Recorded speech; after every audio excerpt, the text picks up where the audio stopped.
So cool. Right, well, I'm not going to introduce myself again. Good, can I say good morning though? Good morning. Yeah, and thank you for changing the time.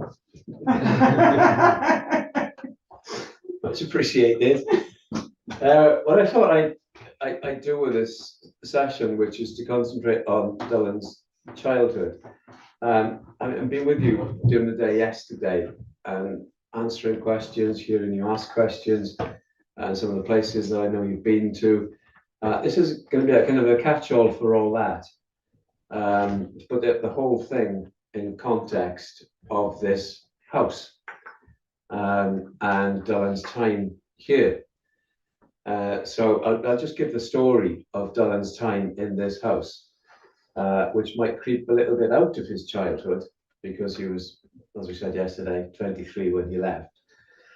But it will involve reiterating some of the things that you might have heard yesterday, but I want to just put it all together within these four walls.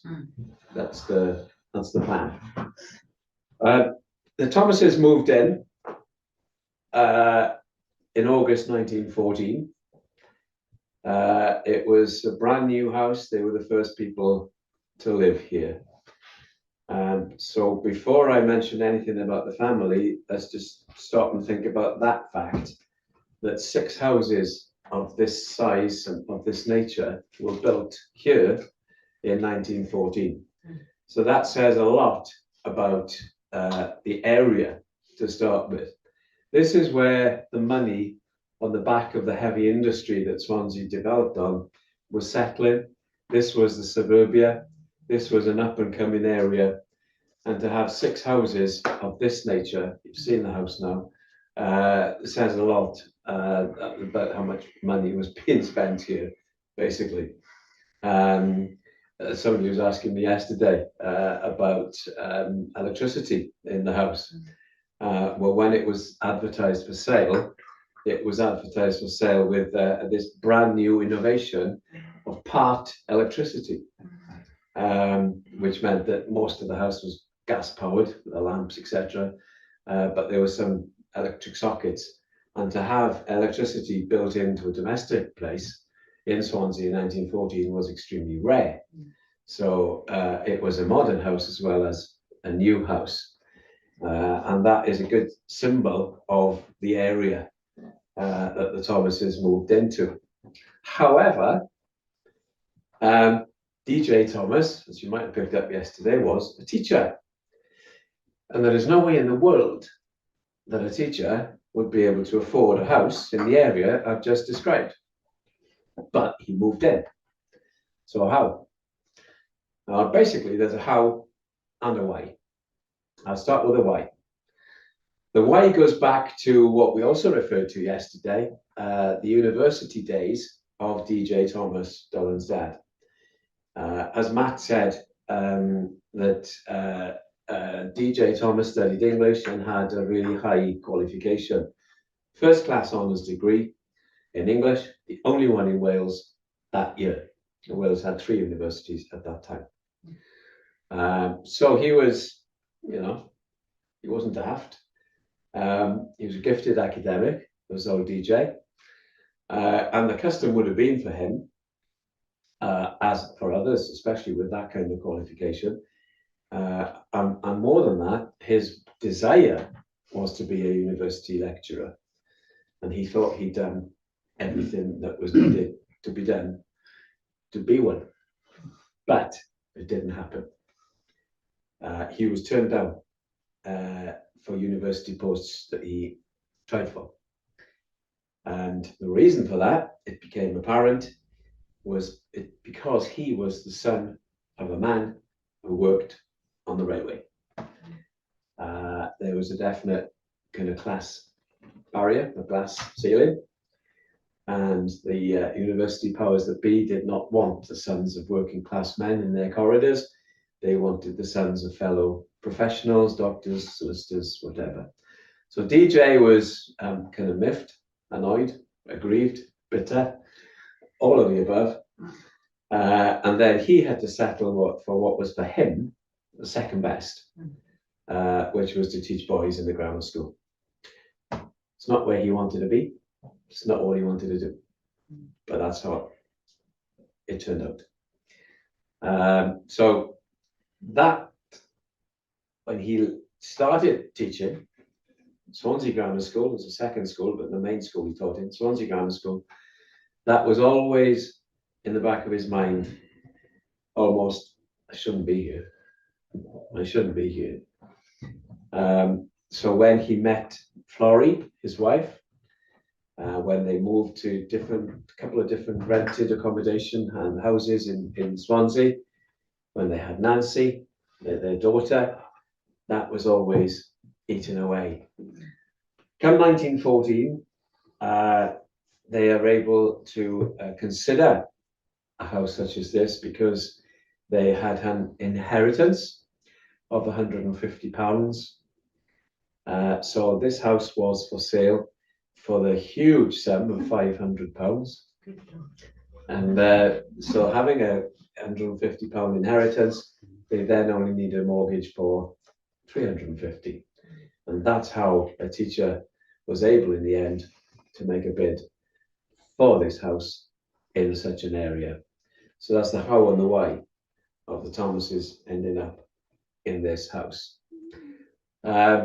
Such was that aspirational drive, that desire in DJ Thomas to say, I'm going to claim for myself a place in society that I feel I have been denied.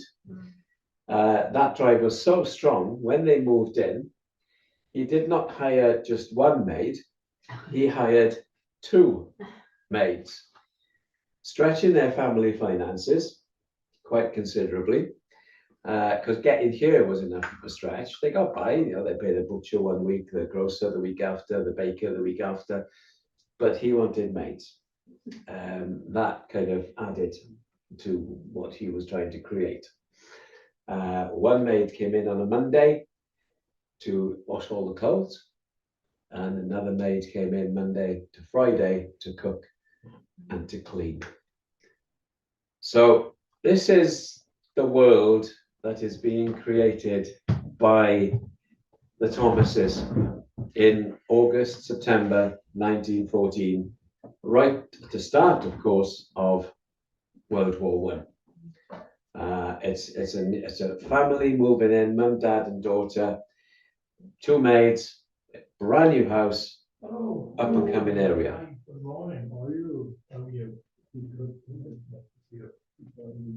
Okay, that's the new world that's being created, and literally a matter of weeks later, Dylan Thomas is born in the bedroom above us here that you've seen. So equally, that is the world that Dylan is born into. He's born into a world that's quite settled and comfortable. He's got a mum, sister 8 years older than him, and 2 maids. I doubt very much if he knew even where the kitchen was. In the 23 years that he lived here, I don't think he wanted for anything. So Dylan grew into that kind of environment. If we're thinking of Dylan's childhood, that is obviously a key element in it. Yesterday we were talking about place with Matt and Mark. And the first 23 years here was so settled and stable. Okay, yes, he had his own kind of image and he did his own thing, but it was always back to this. And then once he left here, it was far more bohemian and itinerant and literally all over the place. But that was the beginning. He wasn't a very well child, and neither was Nancy. Heavy industry, I've mentioned already. So there were respiratory issues for kids in this area, and Dylan suffered for those throughout his life. As a result, his mum kept him away from school until he was 7, because she didn't want him to catch anything from other kids. And when he was 7, he went to have his first primary education, which was in a house further down the road, Mirador Crescent. You might pass it if you're walking that way. number 22. It was a room in the house of a lady called Mrs. Hole, who was an English woman who was a widow, and who had set up a room in her house as a schoolroom. And it had rows of benches. It was done out proper for the time. And all the girls sat in the front and all the boys sat in the back. And that's the school that Dylan started his education, learning things like history, geography, arithmetic, Latin, as a 7, 8, 9, 10, 11-year-old boy. So it was that Dylan referred to it jokingly as his prep school. And I'm not sure he was not far off the mark anyway. It kind of was for the place and the time. When he was 11, he went to the school where his dad was a teacher, which was Swansea Grammar School. Dad taught English. Dylan decided early teenage years that he was going to be a poet. And that affected his attitude towards his school subjects. You can almost hear Dylan saying now, I'm going to be a poet. What the hell do I want chemistry for? Or geography? Or history? It's a waste of space. So he didn't bother. Subsequently, he was bottom of the class in all those subjects throughout school, and top of the class in English, because that obviously was needed to be a poet. It wasn't about ability, it was about attitude. Could have been awkward for the in the staff room for his dad, as all the teachers are whinging about this Thomas boy who's doing nothing and wasting time, but top of the class in his dad's subject. But that was Dylan. He got involved in school plays. He got involved with the school magazine while he was in the grammar school, and started to do everything that was he considered to be needed to cultivate him as being a poet and a writer, and he threw himself into those activities. Left school at 16, had a go at what was his one and only attempt at the so-called proper job, when he had a job as a reporter on the Evening Post newspaper here in Swansea. He wasn't cut out for it, he wasn't particularly good at it, and it didn't last. That's the one and only time he had any sort of employment that would be considered proper. But when he's 15, just before he left school, he started to write. Again, I heard some people sharing this yesterday, to write his serious poetry in some of his school exercise books. There were plenty of spare ones because they certainly weren't full of work. And in these school exercise books, he filled 5 school exercise books with over 200 poems between the ages of 15 and 19. That's quite a productive period. It's certainly the most productive period in Dylan's life. 15 to 19, 5 exercise books, over 200 poems. 4 of those exercise books are in Buffalo University in New York, and 1 is in Swansea University here. But then he's just around about 19, still living here with mum and dad, he gets his first volume of poetry published. And then less than 2 years later, still living here with mum and dad, he gets his second volume of poetry published by London publishers. Those first 2 volumes are full of poems from the notebooks. So what we are saying in effect is that the first 2 volumes of poetry published by Dylan Thomas are the works of a teenager, because they come from that 15 to 19 period of his life. That bit of Dylan's story is easily overlooked. I think The Drunken Bum is a more attractive headline for some people, but the fact that he was able to shake up the poetry world in London at that time in the early 30s. Says a lot that the work was written by a guy who was still a teenager. And on top of that, which I also think is a factor, he was a teenager from this far, far away, sleepy West Wales town called Swansea, which certainly wasn't on the London radar in those days. So that was quite an achievement for this young man. And then when he's 23, I said he lived here for 23 years. The reason for that is when he's 23 is that his dad retires from school. And Mr. and Mrs. Thomas buy a retirement house on Gower in Bishopston for them to move to. Nancy's long gone because she's 8 years older. She's 31 by then. So Dylan's thinking, right, okay, what do I do now? I've lived here for 23 years. I've been going back and forth to London, but I've always come back here. Where do I go next? Well, the answer to that lies in the year before the dad retired, which is 1936. Dylan's up in London on one of his trips. Once he turns 20, he's up there fairly regularly. And he'd arranged to have a pint with Wales's most famous artist, Augustus John. And they arranged to meet in the Wheatsheaf pub in Fitzrovia, which is still there. I've been there myself as part of my Dylan research. Had to be done. There's a plaque on the wall outside that said Dylan Thomas drank here. And there's a plaque above it that said George Orwell drank here. So it was that kind of place.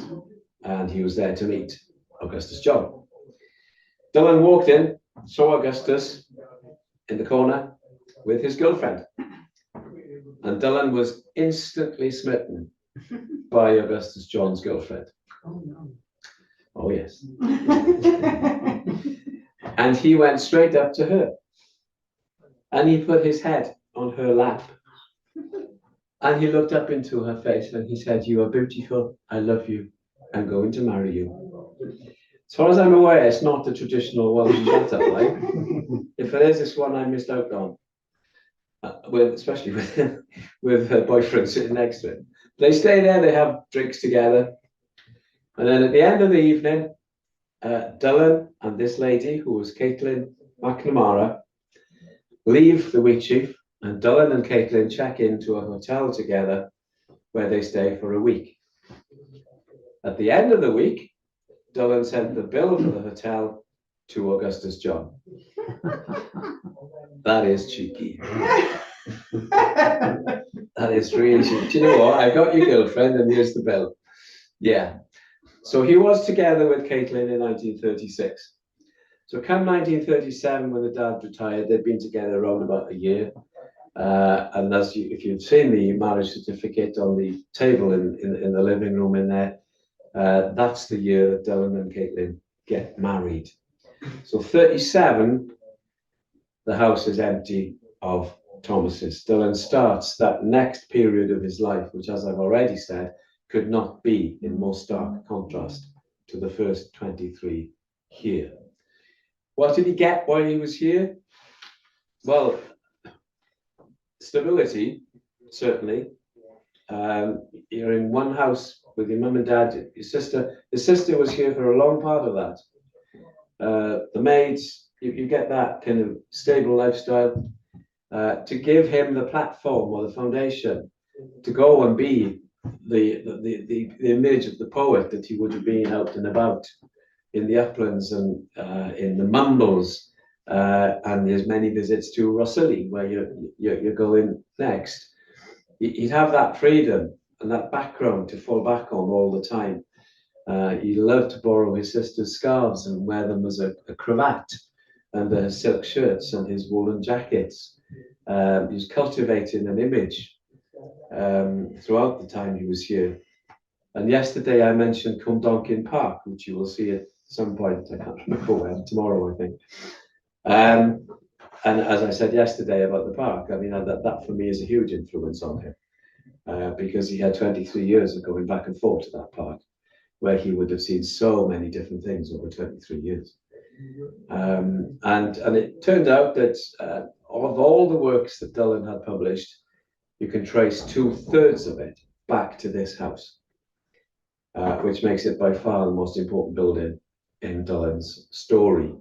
And most of those works, those 2/3 of the works, came from that small little room upstairs that was his bedroom that you've seen. It's a highly creatively productive, literary, small little box. And as it turned out, of course, he ended up living 2/3 of his life here as well, because he died at 39 years old in New York. So he was 23 leaving here. So that's the importance of this house. Come in, Mark. Morning. Morning.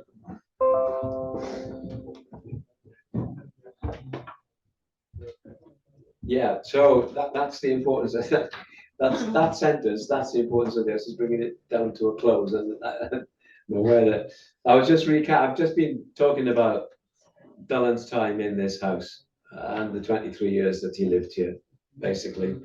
And I'm aware that you have a bus to catch. So that's the context of his life and of him living here. It's an important central building, as I said, the most important building in his story, because of 2/3 of his life being lived here and 2/3 of his work coming from here. That is hugely significant. During that time, somebody mentioned yesterday as well, that's when he would have met the individuals who made up the Cardoma boys, who met for coffee. I think you went past the site of the Cardoma yesterday on your walk, the one where it was before it was bombed in the Blitz in 1941. And that is, I mean, we were going to talk about that last night, but we didn't get time. If ever there's an example of thrown togetherness, of different things coming together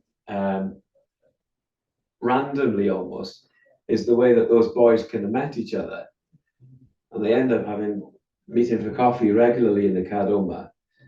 And they're all gifted, creative people who came together in the same place at the same time. Daniel Jones is a composer, well-known British composer,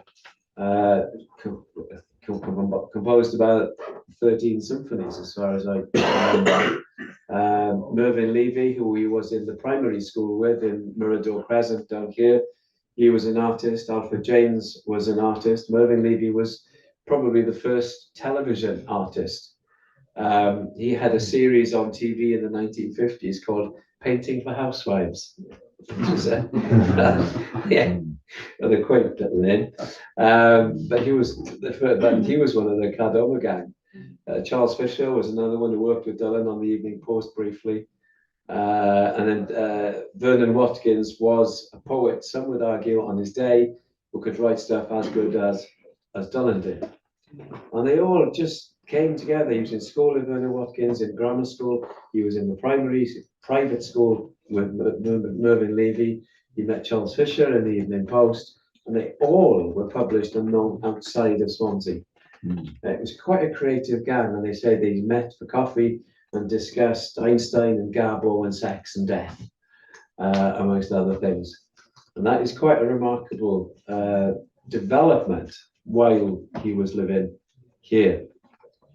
I will draw that to a close now. I'll give you a chance for questions. How are we doing? Oh, there we go. Okay. Chance for questions, if you have any.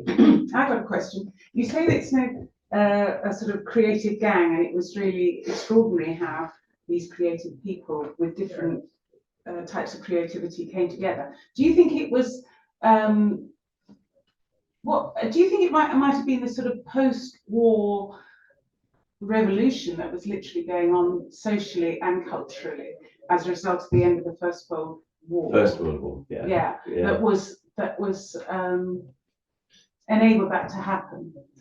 That's interesting, because they were all teenage boys, so they wouldn't have been conscious of that. No, I mean, society's changed. Do you see what I mean? I mean, I don't know what their schooling background was, but Dylan didn't have particularly, well, I suppose you could say he had a privileged schooling background and his parents were aspirational for him, I suppose. But, Yes. but do you think there was a general cultural air of aspiration and opportunity at that time? Yeah, it's quite absolutely quite possible. It's just, but it's still, that is such a rare example. I mean, if it was a more general kind of movement, as it were, or spirit, there might have been other examples later, but it's just that, it's the Cadoma boys. And I'm fascinated by the way that they kind of all kind of came together, and some others that they haven't mentioned just dropped in and dropped out over the time. I think it was just what Matt would have mentioned as in the academic circles, it's called the thrown togetherness that happens to create a sense of place through things that are thrown together. And I think that is a good example of thrown togetherness. It happened. Alan, could I add to that? My father was born in the same year as Dylan Thomas. Yeah. And he was the same sort of person going out and doing things, but he went to university. And Dylan didn't go to university. And I think for Dylan, his buddies and the enthusiasm that they had about creating things was his university. But I agree with you. I do think there was in the 30s, in churches and in Dylan Thomas Theatre, you saw the photos of the productions in the 30s there. There was this growth of freedoms of expression, definitely.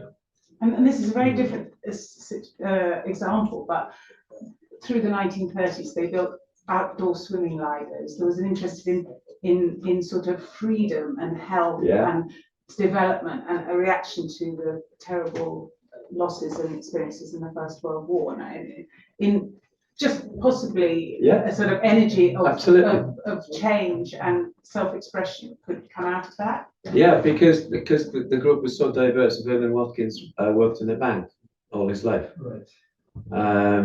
and did nothing more than that, as Dylan did with his poetry. And they didn't go to university. Was their equivalent? Yeah, that was their schooling. They discussed those issues. And Dylan being born just after World War I started, I mean, obviously too young to really appreciate what was going on, but throughout his childhood, he would have heard about the adults in Cwmdonkin Park or on the street in the Uplands, for example, talking about so and so's not come back, or so and so's lost her husband, or so he was growing up with that sense of loss and death from the beginning. And I think that those meetings, I said they were discussing things like sex and death, and that reflects in Dylan's early poetry, which those are two very common themes, and death is never far away from Dylan's any aspect of Dylan's work, basically. Mentioning last night, I mean, how many dead people there are in Undermilk Wood? Loads. Yeah. Basically. And that's almost, we were talking, weren't we, last night about that's almost absurd, isn't it? Absurd theatre. Just like sort of Samuel Beckett, and his characters are supposedly dead. We're not quite sure. Yeah. And it sort of ties in with that, doesn't it? Very much? Yeah, and Thomas had a huge interest in the whole surreal movement. And was involved with Dali and Picasso at the Surreal exhibition in London. And famously was going around one of the sessions of the exhibition, offering people a cup of boiled string instead of a cup of tea. Would you want a cup of boiled string? So he did play with the whole surrealist thing. That's going off your point, but well, no, it's all about creativity. Yeah. And thinking outside the box. Yeah, and I mean, he, without doubt, obviously, he thought outside the box. And the one thing that he did that we hear more tonight is learning the importance of performance of poetry. Mm. Now Dylan took poetry out of kind of the lecture theatre or the auditorium, of the literary circles to the auditorium and to public places, in a way nobody had done before that. And that comes a lot from two influences. Mentioned it briefly yesterday again, the chapel influence, where he would go with his mum to his uncle's chapel in Mumbles, further across that way, and he would sit there listening to his uncle preaching with great oratory and spirit and fervour, and then also the theatre, very much so. You were in the little theatre yesterday, the Dylan Thomas Theatre yesterday. He did take part in about 10 or 11 productions, and then he'd learn the art of performance. And Nancy is to be thanked for taking him to the theatre, because she was an active member and she dragged her little brother along a few times. But yeah, the theatre, if I remember correctly, started in the 20s, so maybe that is an expression. And the Cardoma Boys is another one. Oh, much more worldly thing. You mentioned Dylan's success with Augustus John's girlfriend. I read a story, I don't know if it's true. It's on one occasion, Augustus John and Dylan were chasing each other around the ramparts of Larne Castle, indulging in fisticuffs. Is this a true story? I mean, I would not put money on it not being true. I know the story that Augustus John was asked to adjudicate in the art competition of the National Eisteddfod, the annual cultural event, Welsh language cultural event in Wales, but there's an art competition as well. I've got it just in Fishgarden further west, and Dylan and Caitlin went with him in the car, and then on the way back, Dylan jumped in the back with Caitlin, and Augustus John got increasingly frustrated with what he was seeing in his rearview mirror, shall we say. And then they got to the point in Cwmdonkin that, if I remember, Augustus John had enough, and he opened the car door, grabbed Dylan, punched him, and let him laying on the floor. So that story is not a far extension from this one. They had a colourful relationship, and you know, I give the spin of Dylan stealing Augustus John's girlfriend. I don't have 100% sympathy for Augustus John, because he was no angel himself, basically. Yes. How did Dylan know Augustus John? That's a good question, and that's one I have to say I'm not sure. They met in the wheat sheaf. Yeah, but how did they know to meet in the wheat sheaf? Yeah, they'd already arranged to meet there, hadn't they? Well, I think all the literary people in London were meeting in the wheat sheaf at the time. Yeah, so it was through that, yeah? Yeah, well, Sorry, I missed that. What did you say? So all the literary people in London were meeting in the Oh, in wheat the wheat sheaf. sheaf, so you just All went of on his there. story. it was in the Choice circles happened. that they were turning in, Yeah. which is quite So, often the Alan, case. where did Dylan live after he left here with Caitlin? Well, what happened then? He didn't stay long anyway. Oh. He lived in Oxford, he lived in Chelsea, he lived in Hampshire. He went back to his parents at some point. He lived in 3 different places in Larne. And the longest was probably in the boathouse from 49 to 53. He was moving rapidly from place to place. I think partially because he found it difficult to settle, but also equally true because he usually owed somebody some money, so he had to scamper to somewhere else.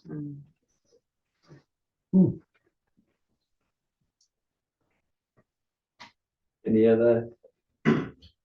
Well, I wondered, I would have thought Dylan would have gone to university. Was there a reason he didn't go? Because he wanted to be, his mind was set. I mean, he obviously had the strong aspirational drive, the same aspirational drive that drove his dad to come and get this house after 15 years of Mm. wanting a place in society that he thought he deserved. Dylan, having decided to be a poet, that was it. He did try the conventional route of having a job once he left school, but that failed miserably. He wasn't a good reporter. His heart wasn't in it, basically. And I don't think he felt that he would have gained anything. Now, his dad did go to university, as I've said, and had a first-class honours degree in English. But his dad would appear to have been okay with that, even if at some point he might have expressed his displeasure. It didn't happen.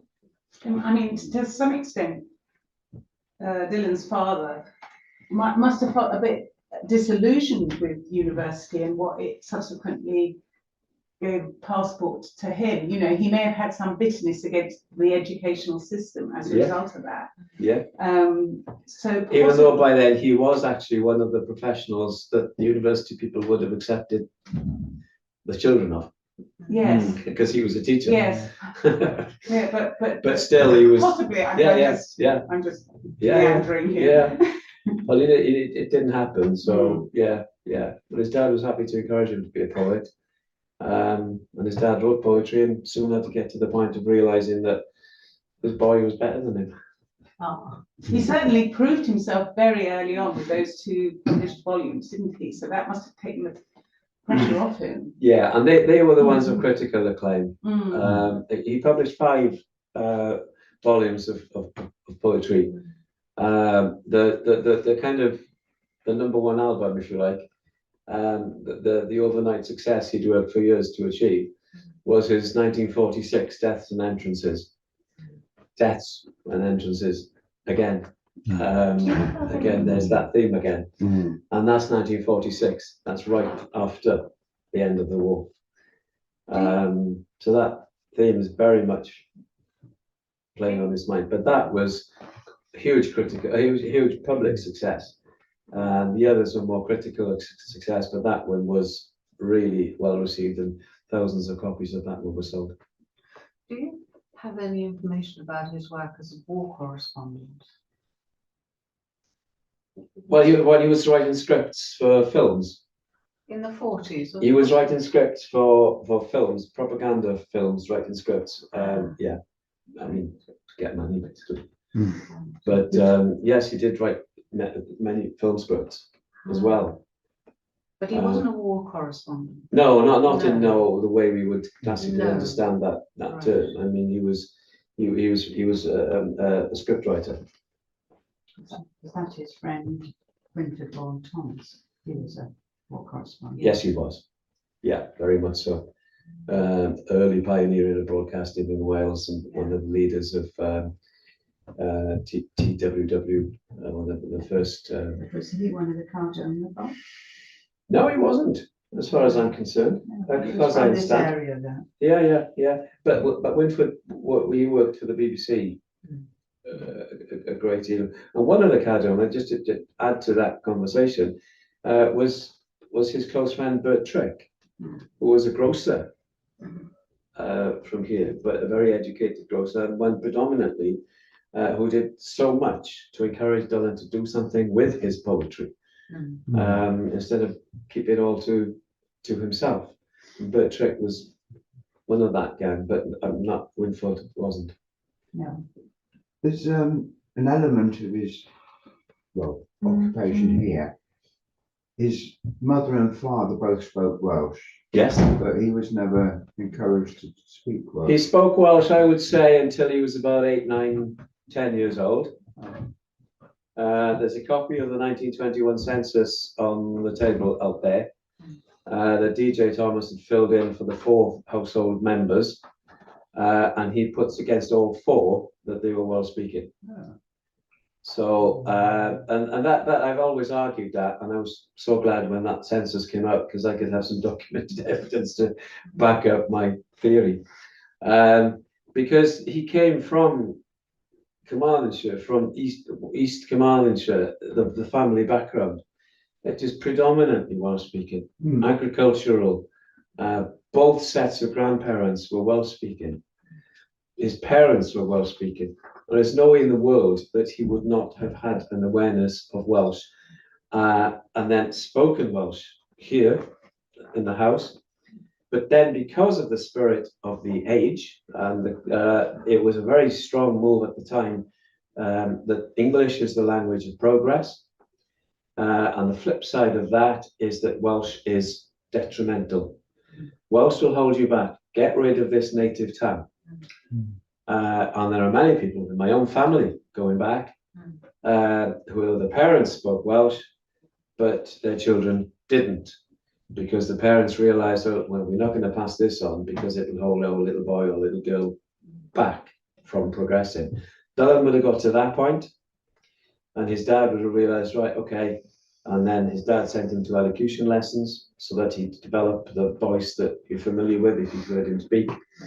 But throughout his life, I mean, ironically, his daughter said that she remembered her dad speaking Welsh at different places, different times throughout his adult life as well. So he didn't lose it.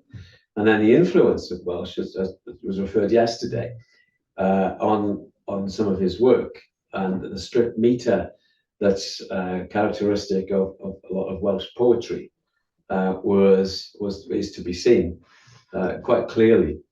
There's a former archdruid of Wales who I spent a lovely afternoon with not long ago, and he brought out Dylan's collected poems, and he went through that with me, showing how he had annotated poems in lines in Dylan's work that reflected this strict Welsh meter that Dylan used in English, but he was very much aware of it. Cynhanedd, it's called, and Dylan was aware of that. His dad was aware of that. Coming back to the Gwilym Marles, the uncle that I mentioned last night, so that influence was quite strong. And Dylan didn't write in Welsh ever. And I think he's been unfairly dealt with by a lot of the Welsh-speaking community, judging him as being kind of anti-Welsh, which I think is wrong and unfair, basically. Same with Hardy. I mean, Hardy didn't write in the Dorset dialect. Yeah. Didn't follow. Yeah. Didn't follow in the footsteps of Unlike Barnes in Barnes. that way. Yeah, that's right. Interesting, isn't Yeah, it? yeah, absolutely. And obviously Hardy's aspiration was his mother. That was the driving force behind Hardy, really. And of course, he didn't come from a privileged background at all. Hardy, really. It's interesting. Didn't go to university either. Yeah.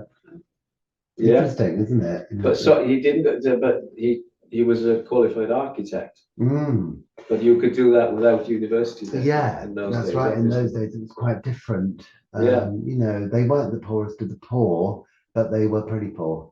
You know. Yeah. Well, these people weren't poor. They were No. here. You know, so It's interesting, though, isn't it? yeah. Like, his mother was a real dominant force in his life, and highly intelligent to give him that aspiration. I think there wasn't anybody else really. The others, you know, obviously Barnes and Mull were mentors and things like that to inspire him, but really in terms of the foundation for Hardy, it was his mother. Yeah. Yeah. Interesting. Was Hardy a sociable creature? Did he have a bunch of friends? He wasn't sociable, but he was. He did have a bunch of friends. The thing is, it's very hard to work out Hardy's politics. Do you know what I mean? I think it's you can try and sort of deduce things from different events, but I think it's very hard. He had I suppose there was an eclectic friendship there with different writers, you know, particularly T. Lawrence, of course, Lawrence of Arabia, but also other people like, obviously you've got the King and the Prince of Wales, you know, and things like that, going to Max Gate and being in the Virginia Woolf visiting as well. Virginia. What about Henry Moore? Horace Moore. Yeah. Moore in the early days. Yeah. They were quite influential. They were. The Moore family. The Mull family were really his closest allies, I would say. But there's a really funny story, just quickly, where Virginia Woolf visited Max Gate and rang the bell And this lady came to the door, who she thought was the maid, but actually turned out to be Emma, his first wife. That's funny. And there's this wonderful talk about that as well. And of course, there's that big thing about when Virginia Woolf came down this way, met Hardy, and then dressed up as the Prince of Abyssinia. Do you know about that? It was a big ruse on Portland. Look it up, it's exciting. Yeah, Lovely. okay. Thank you. We're getting close to your bus time. Yes. Can we get a cup of tea? So what's the format of this bus trip? Are we getting out at all, or You're locked in. No, seriously, how's it all going to work? I'm not sure because it's in the hands of a gentleman called Griff, who I think has arrived. All right, You'll be let out for food. Oh, good. and good behaviour. A good Yeah. behaviour. Be careful, Lucy. I'm not sure how Griff is going to lead it. To be Well, there's honest. readings, aren't there, on the way, and then we're going to Rusilly. I think we're getting out of Rusilly. Oh, yeah. I Yeah, want to know Probably. we're probably on and how off. many, aren't we? you know, whether I take my walking boots and waterproofs, etc. I should think so. It's always advisable in this part of the world. It's already started to rain. Yeah. It's horrible out there, yeah. I'm sure we'll go in the pub in Rusilly Inn, because there's a lot on the walls there about Dylan Thomas. Oh, right. And it's the King Arthur. King Arthur, you're stopping for food. We can- Yeah, not that bit. we can give it a spin. I'm gonna have to get over it. Have that.